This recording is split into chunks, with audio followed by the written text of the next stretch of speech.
शरीर के अंदर न जाने कितनी प्रक्रियाएं चलती रहती हैं, लेकिन उनमें से प्रजनन चक्र वो शायद सबसे कमाल के तालमेल वाली चीजों में से एक है। हर महीने सब कुछ एकदम सही समय पर। ये होता कैसे? हाँ बिल्कुल, ऐसा लगता है जैसे शरीर के अंदर एक पूरा ऑर्केस्ट्रा बैठा हो और सब अपनी अपनी धुन सही समय पर बजा रहे हो। हाँ बिल्कुल, ऑर्केस्ट्रा जैसा। और आज हम इसी ऑर्केस्ट्रा के कह सकते हैं कंडक्टर और इसके जो मुख्य सदस्य हैं उनसे मिलने वाले हैं। बिल्कुल, और ये ऑर्केस्ट्रा इतना पेचीदा और खूबसूरत है कि इसे समझना भी अपने आप में एक रोमांचक सफर जैसा है। मतलब कैसे हमारा दिमाग और कुछ ग्रंथियां और अंडाशय आपस में बात करते हैं, ये जानना काफी दिलचस्प है। तो आज हम इसी बातचीत को, इसी संवाद को समझने की कोशिश करेंगे। हम प्रजनन से जुड़ी न्यूरो एंडोक्रिनोलॉजी की दुनिया में थोड़ी गहराई से उतर रहे हैं। जी, मतलब ये समझने की कोशिश करेंगे कि हमारा मस्तिष्क, खासकर हाइपोथैलेमस और पिट्यूटरी ग्रंथि, ये हार्मोन्स के जरिए अंडाशय के काम को कैसे कंट्रोल करते हैं। हाँ, इसे हाइपोथैलेमस पिट्यूटरी अंडाशय अक्ष या छोटा करें तो HPO एक्सिस कहते हैं। HPO एक्सिस, जी, सही है। और हमारी ये जो चर्चा है आज, ये स्त्री रोग विज्ञान यानी गायनेकोलॉजी पर आधारित एक डिटेल्ड टेक्स्ट के कुछ हिस्सों पर आधारित होगी। ये हिस्से इस पूरी व्यवस्था के मतलब सिस्टम के अलग-अलग पहलुओं पर रोशनी डालते हैं। अच्छा, और हमें इस हार्मोनल बातचीत की बारीकियां समझने में मदद करेंगे। ठीक है। तो हमारा मकसद यही है कि इन स्रोतों से जो सबसे अहम जानकारी है वो निकालें और आसान भाषा में समझें कि ये तीनों मुख्य खिलाड़ी हाइपोथैलेमस, पिट्यूटरी और अंडाशय ये एक दूसरे से कैसे जुड़े हैं, कैसे बात करते हैं और कौन से हार्मोन्स इस पूरी कहानी के मतलब मेन कैरेक्टर्स हैं। जी, तो चलिए शुरू करते हैं सबसे ऊपर से, जो कंट्रोल सेंटर है हाइपोथैलेमस। हाँ, हाइपोथैलेमस ये दिमाग का वो हिस्सा है जो इस पूरे प्रजनन ऑर्केस्ट्रा का कंडक्टर है, ऐसा कह सकते हैं। ये पिट्यूटरी ग्रंथि को निर्देश देने वाला फाइनल कॉमन पाथवे है, मतलब आखिरी स्टेशन जहां से संदेश आगे भेजे जाते हैं। अच्छा, तो ये कंडक्टर पिट्यूटरी ग्रंथि से जुड़ा है, ये जुड़ाव कैसे होता है? इसके जुड़ने की दो खास तरीके हैं। जो आगे वाला हिस्सा है पिट्यूटरी का, एंटीरियर पिट्यूटरी, उससे तो ये एक खास तरह की खून की नलियों के नेटवर्क से जुड़ा है, जिसे हम पोर्टल सिस्टम कहते हैं। ओके। और जो पिछला हिस्सा है पोस्टीरियर पिट्यूटरी, उससे ये सीधे नर्व फाइबर्स मतलब न्यूरॉन्स के जरिए जुड़ा है। लेकिन एक और ज्यादा दिलचस्प बात भी है। वो क्या है? वो ये कि हाइपोथैलेमस सिर्फ पिट्यूटरी से ही नहीं जुड़ा है, बल्कि ये दिमाग के जो ऊपरी हिस्से हैं मतलब हायर कॉर्टिकल सेंटर्स, उनसे भी जुड़ा है। तो इसका मतलब क्या हुआ हमारे लिए? इसका मतलब ये हुआ कि हमारी भावनाएं जैसे खुशी, गम, तनाव, यहाँ तक कि बाहरी माहौल जैसे दिन है या रात, मौसम कैसा है, ये सब चीजें भी हाइपोथैलेमस के जरिए हमारे प्रजनन चक्र पर असर डाल सकती हैं। अरे वाह, मतलब ये सिर्फ एक अंदरूनी मशीन नहीं है, ये बाहरी दुनिया से भी प्रभावित होती है। बिल्कुल, ये बाहरी दुनिया के संकेतों को भी सुनता है, कह सकते हैं। कमाल है। तो ये हाइपोथैलेमस पिट्यूटरी को संदेश कैसे भेजता है? कौन सा हार्मोन है मुख्य? देखिए, हाइपोथैलेमस कई हार्मोन बनाता है, लेकिन प्रजनन के लिए जो सबसे जरूरी है वो है गोनाडोट्रोपिन रिलीजिंग हार्मोन। छोटा नाम है GnRH। GnRH, ये कैसा हार्मोन है? ये एक छोटा सा प्रोटीन है जिसे डेकापेप्टाइड कहते हैं, मतलब सिर्फ 10 अमीनो एसिड से बना हुआ। और इसकी खास बात यह है कि खून में ये ज्यादा देर टिकता नहीं। इसका हाफ लाइफ सिर्फ 2 से 4 मिनट का होता है। अच्छा, बस 2 से 4 मिनट? तो फिर ये काम कैसे करता है इतने कम समय में? यही तो कमाल है। ये कम समय में ही पिट्यूटरी ग्रंथि को 2 और जरूरी हार्मोन FSH यानी फॉलिकल स्टिम्युलेटिंग हार्मोन और LH यानी ल्यूटिनाइजिंग हार्मोन, इनको बनाने, जमा करने और फिर खून में छोड़ने का सिग्नल दे देता है। लेकिन यहाँ एक बहुत ही खास बात है इसके रिलीज होने के तरीके में। क्या खास बात है? हाइपोथैलेमस GnRH को लगातार एक धार में नहीं छोड़ता। ये इसे रुक रुक कर छोड़ता है, जैसे धड़कन होती है ना पल्स में। इसे पल्सेटाइल रिलीज कहते हैं। पल्सेटाइल मतलब रुक रुक कर, ऐसा क्यों? लगातार क्यों नहीं? हाँ, रुक रुक कर ऐसा इसलिए क्योंकि अगर पिट्यूटरी की कोशिकाएं लगातार GnRH के संपर्क में रहेंगी तो वो धीरे धीरे इसके प्रति असंवेदनशील हो जाएंगी, मतलब सिग्नल को नजरअंदाज करने लगेंगी। अच्छा, जैसे कोई लगातार दरवाजा खटखटाए तो हम ध्यान देना बंद कर देते हैं? बिल्कुल वैसा ही, इसे डाउन रेगुलेशन कहते हैं। लेकिन अगर सिग्नल रुक रुक कर आता है तो पिट्यूटरी कोशिकाएं चौकन्नी रहती हैं, उनकी संवेदनशीलता बनी रहती है, ये बढ़ भी जाती है। इसे अप रेगुलेशन कहते हैं। और यही पल्सेटाइल रिलीज पूरे मासिक धर्म चक्र की सही टाइमिंग के लिए बेहद बेहद जरूरी है। ये तो बहुत ही स्मार्ट डिजाइन लगता है शरीर का। और क्या इन पल्स की रफ्तार भी बदलती है? हाँ, बिल्कुल बदलती है। मासिक धर्म चक्र का जो पहला आधा हिस्सा होता है, फॉलिक्यूलर फेज, उसमें ये पल्स तेजी से आती हैं, लगभग हर घंटे में एक। हर घंटे? हाँ, और फिर जो दूसरा आधा हिस्सा है, ल्यूटियल फेज, उसमें ये धीमी हो जाती हैं, करीब हर 2-3 घंटे में एक पल्स आती है। और यही बदलती हुई रफ्तार तय करती है कि पिट्यूटरी कब एफएसएच ज्यादा छोड़ेगी और कब एलएच ज्यादा छोड़ेगी। समझ गया। तो हाइपोथैलेमस ने कंडक्टर की तरह जीएनआरएच के जरिए पिट्यूटरी को सिग्नल भेज दिया। अब पिट्यूटरी, जो मिडिल मैनेजर है, वो क्या करती है? ये होती कहाँ है वैसे? पिट्यूटरी ग्रंथि दिमाग के बिल्कुल नीचे बेस में एक छोटी सी हड्डी की बनी कटोरी जैसी सुरक्षित जगह होती है, जिसे सेला टर्सिका कहते हैं। उसमें बैठी होती है, बहुत छोटी सी होती है, मटर के दाने जितनी। अच्छा। और जैसा आपने कहा, ये मैनेजर की तरह है। कंडक्टर हाइपोथैलेमस से निर्देश लेकर आगे वादकों अंडाशय तक पहुंचाती है।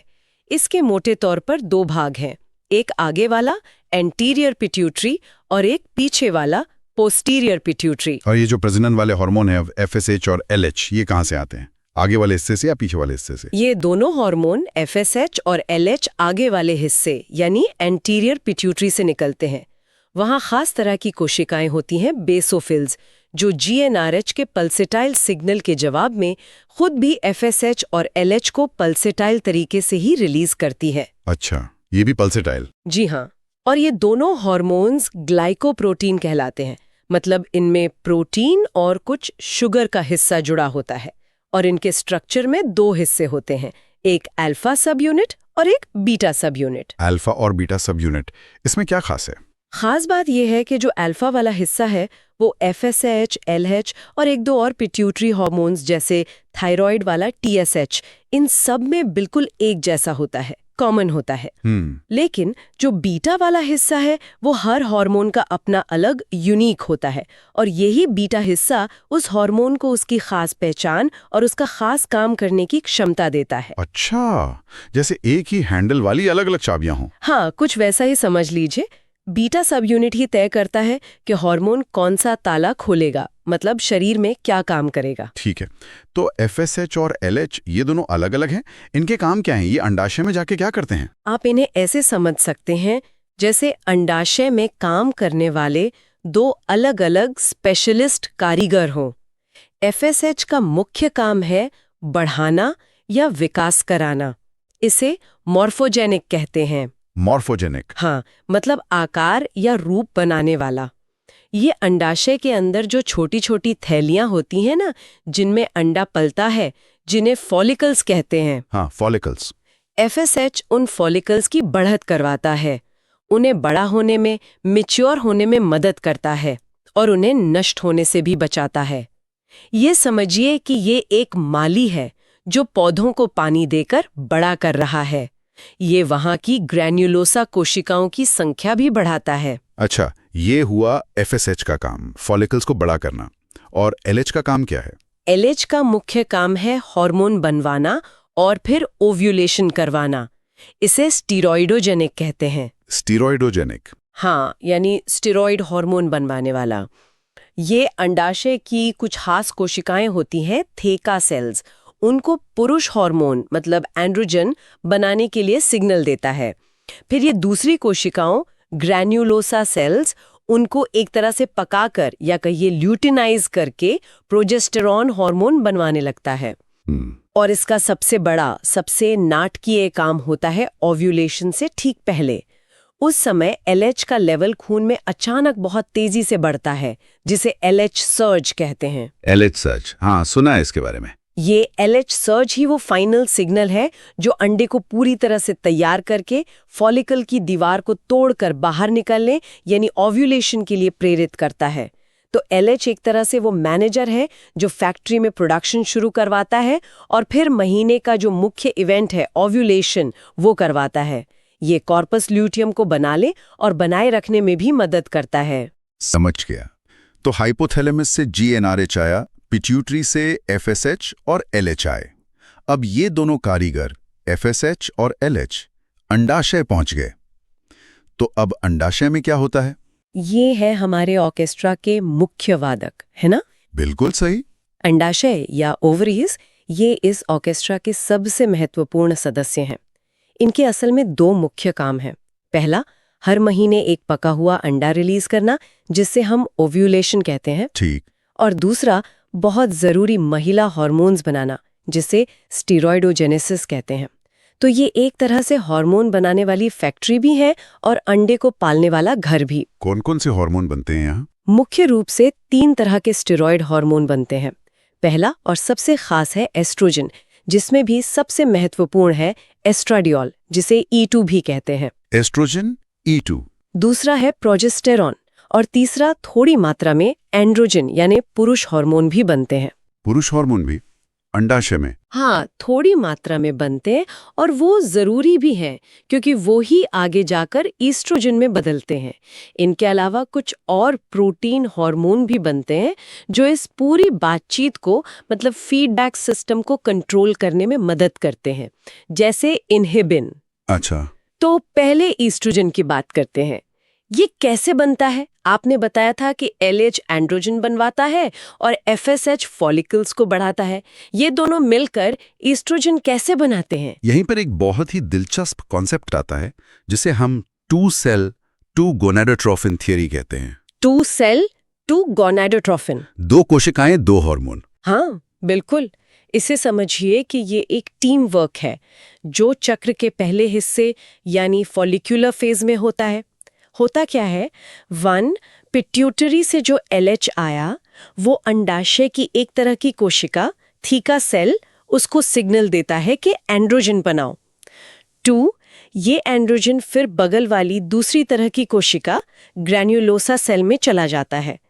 3 अब ग्रैन्युलोसा सेल में पिट्यूटरी से आया हुआ FSH एक खास एंजाइम एरोमेटेज उसको एक्टिवेट करता है और ये एरोमेटेज एंजाइम उन एंड्रोजन्स को एस्ट्रोजन, मुख्य रूप से एस्ट्राडियोल में बदल देता है। वाह, मतलब थीका सेल ने कच्चा माल यानी एंड्रोजन बनाया LH के कहने पर और ग्रैन्युलोसा सेल ने उसे FSH की मदद से फाइनल प्रोडक्ट एस्ट्रोजन बना दिया। बिल्कुल सही समझे आप।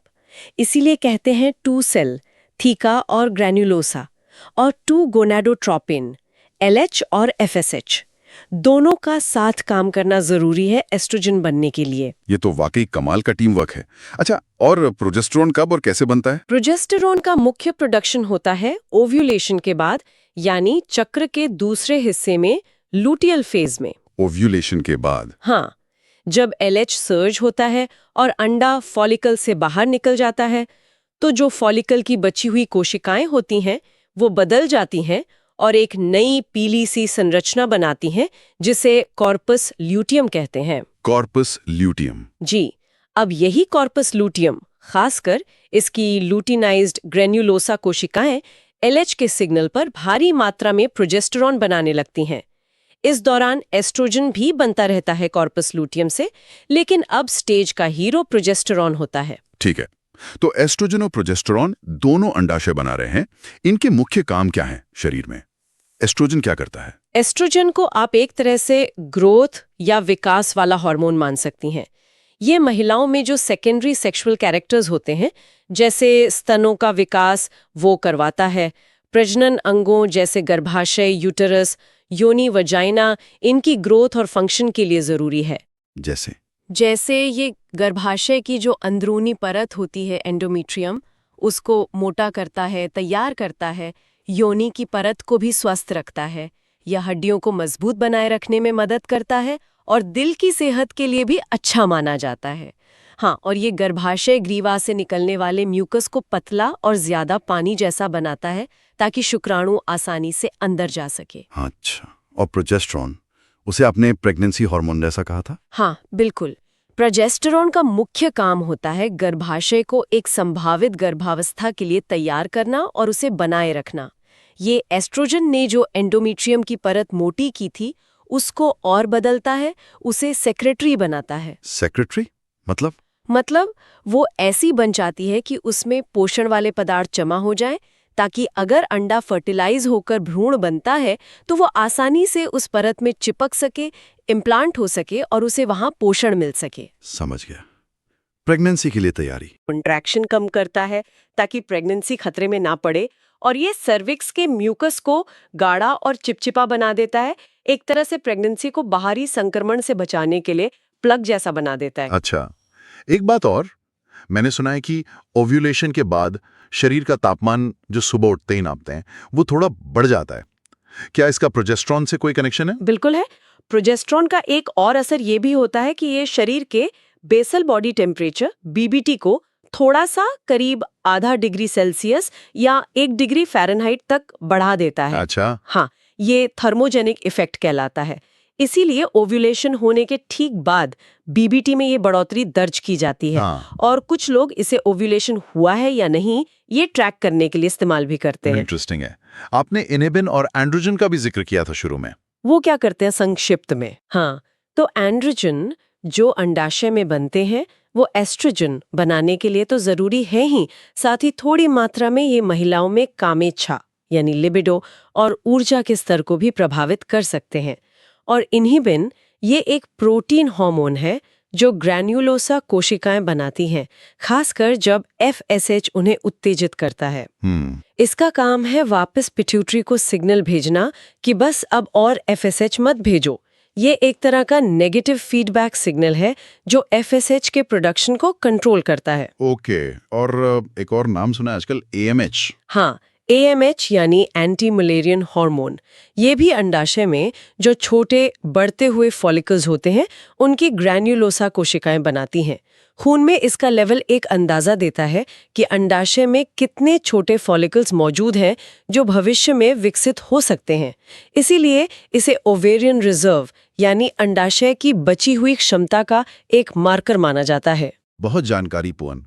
तो हमने तीनों खिलाड़ियों हाइपोथैलेमस, पिट्यूटरी और अंडाशय और उनके मुख्य संदेशवाहकों यानी hormones GnRH, FSH, LH, oestrogen, progesterone, inhibin, AMH वगैरह को अलग-अलग समझ लिया। अब ये सब मिलकर एक साथ कैसे काम करते हैं? ये पूरा HPO एक्सिस रेगुलेट कैसे होता है?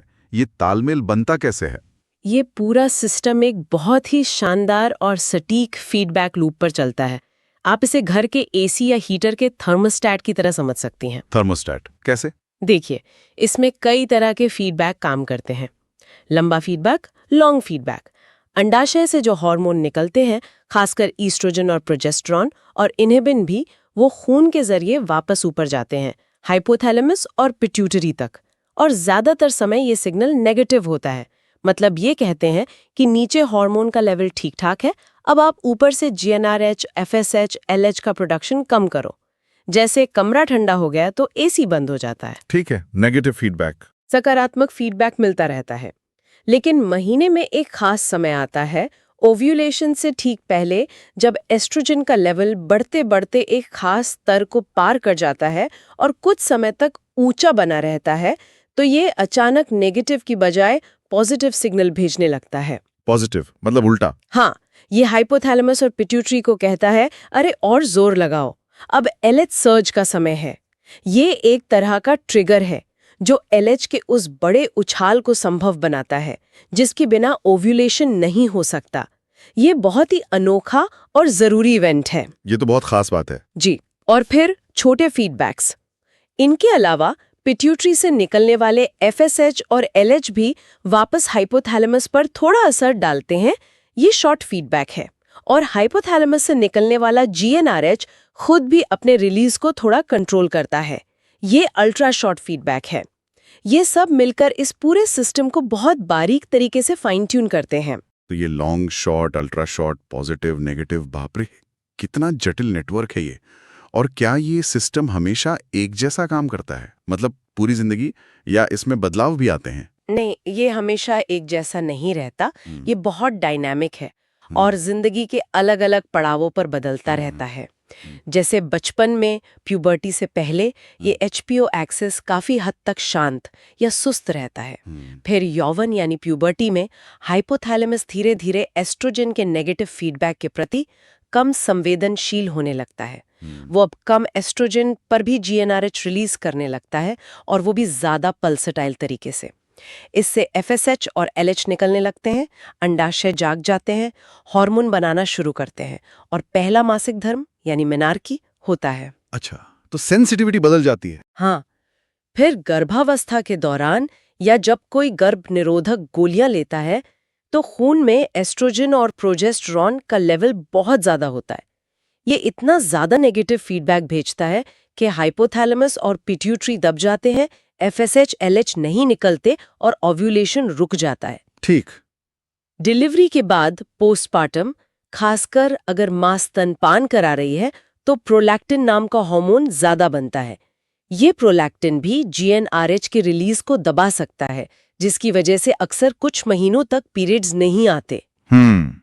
और फिर आता है पेरीमेनोपॉज और मेनोपॉज का दौर। उम्र के साथ अंडाशय में फॉलिकल्स की संख्या और क्वालिटी कम होने लगती है। वो FSH के सिग्नल पर उतना अच्छा रिस्पॉन्ड नहीं करते। नतीजा, एस्ट्रोजन और इन्हिबिन कम बनने लगते हैं। तो फिर क्या होता? जब एस्ट्रोजन और इन्हिबिन कम बनते हैं तो ऊपर से आने वाला नेगेटिव फीडबैक भी कम हो जाता है। अब पिट्यूटरी को लगता है कि अंडाशय काम नहीं करे, तो वो और ज्यादा FSH भेजने लगती है उन्हें जगाने के लिए। इसीलिए मेनोपॉज के आसपास खून में FSH का लेवल बहुत बढ़ जाता है। अच्छा, FSH का बढ़ना इसका संकेत है। हाँ, और आखिरकार जब अंडाशय में फॉलिकल्स लगभग खत्म हो जाते हैं और एस्ट्रोजन का लेवल बहुत ही कम हो जाता है, तो पीरियड स्थायी रूप से बंद हो जाते हैं। इसी को मेनोपॉज कहते हैं। वाह! तो बचपन से लेकर मेनोपॉज तक ये पूरा एक्सिस लगातार बदलता और एडजस्ट होता रहता है। आज हमने वाकई शरीर के इस अंदरूनी ऑर्केस्ट्रा को, उसके कंडक्टर हाइपोथैलेमस, मैनेजर पिट्यूटरी और मुख्य वादकों अंडाशय को काफी करीब से देखा और समझा। जी। कैसे ये सब हार्मोन्स की भाषा में GnRH, FSH, LH, oestrogen, progesterone एक दूसरे से बात करते हैं, सिग्नल भेजते हैं, फीडबैक लेते हैं और एक इतनी जटिल लेकिन सटीक लय बनाए रखते हैं हर महीने। ये सच में एक बहुत ही नाजुक संतुलन का खेल है। इसमें पल्सेटाइल रिलीज का सिद्धांत कितना जरूरी है, टू सेल टू गोनेडोट्रोपिन जैसा टीम वर्क अंडाशय के अंदर कितना विशिष्ट है, और ये फीडबैक लूप्स कितने सटीक हैं, ये सब मिलकर ही इस सिस्टम को इतना भरोसेमंद बनाते हैं। इसकी जटिलता ही असल में इसकी खूबसूरती है। हाँ बिल्कुल, और हमने ये भी बात की कि कैसे बाहरी कारक और हमारी भावनाएं भी हाइपोथैलेमस यानी इस ऑर्केस्ट्रा के कंडक्टर तक पहुंच सकती हैं और उसे प्रभावित कर सकती हैं। ये बात मुझे सोचने पर मजबूर करती है कि क्या आज की जो हमारी भागदौड़ भरी जिंदगी है, तनाव, शायद नींद की कमी, हमारे खान पान के बदलते पैटर्न या शायद पर्यावरण में मौजूद कुछ रसायन जिनका हमें पता भी नहीं, क्या ये चीजें सिर्फ पीरियड मिस होने जैसी बड़ी दिखने वाली दिक्कतों के अलावा इस नाजुक हार्मोनल संतुलन पर कुछ लंबे समय तक चलने वाले धीमे सटल प्रभाव भी डाल सकती हैं? हाँ, ये संभव है। ऐसे प्रभाव जिनका असर शायद हमें तुरंत ना दिखे, पर वो धीरे धीरे अंदर ही अंदर इस सिस्टम की लय को बिगाड़ रहे हों और आगे चलकर शायद प्रजनन क्षमता पर या हमारे समग्र स्वास्थ्य पर असर डालते हों। ये सवाल सोचने लायक है, नहीं? निश्चित रूप से ये एक बहुत महत्वपूर्ण सवाल है, और ये समझना बहुत जरूरी है कि हमारा बाहरी वातावरण और हमारी जीवन शैली हमारे अंदर की इस जटिल और संवेदनशील मशीनरी के साथ कैसे इंटरैक्ट करते हैं, कैसे तालमेल बिठाते हैं या उसे बिगाड़ते हैं। इस दिशा में अभी और भी बहुत कुछ जानने और समझने की जरूरत है। बिल्कुल। तो इसी विचार के